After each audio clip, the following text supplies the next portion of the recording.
বইটা হুমায়ুন আহমেদের লেখা শঙ্খনীল কারাগার। এই বইটা আমি পত্রভারতী থেকে কিনেছি, বসন্ত বইমেলা থেকে। বইটা প্রিন্টেড আছে 150 টাকা, আচ্ছা, কিন্তু আমার পড়েছে হচ্ছে 113 টাকা। আমি পত্রভারতী থেকে নিয়েছি।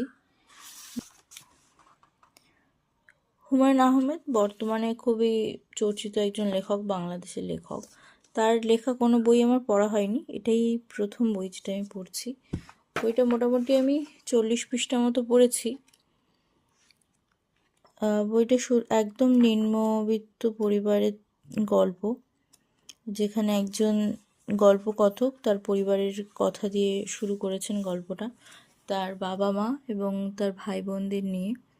তো তার বড় এক দিদি আছে, তারপর তিনি এবং তার 2 ছোট বোন, তারপরে একটি ভাই, এবং তার পরবর্তী একটি সন্তানকে জন্ম দিতে গিয়ে তার মা মারা যান। এবং এই হলো তাদের পরিবার।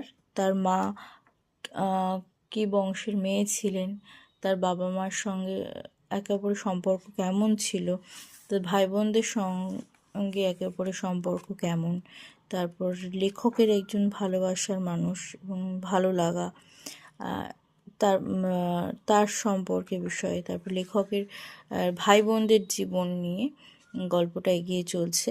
তো আমি এখনও শেষ করতে পারিনি। লেখকের দিদি বিয়ে করেননি, কেন করেননি, কী পরিস্থিতি, তার জীবন কেমন, এবং তার লেখকের পরে যে বোন আছে এবং তার বিয়ে সামনে। তো আমি সেই বিয়ে অবধি পড়েছি, বাকিটা এখনও বাকি আছে। পুরো বইটা পড়ে আমি পুরোটা রিভিউ আবার দেব। তবে পড়তে আমার খুব ভালোই লাগছে এবং খুব সহজেই গল্পটা এগিয়ে চলেছে, পড়তে কোনো কষ্টই হচ্ছে না। আশা করি পুরো গল্পটা আমার ভালোই লাগবে।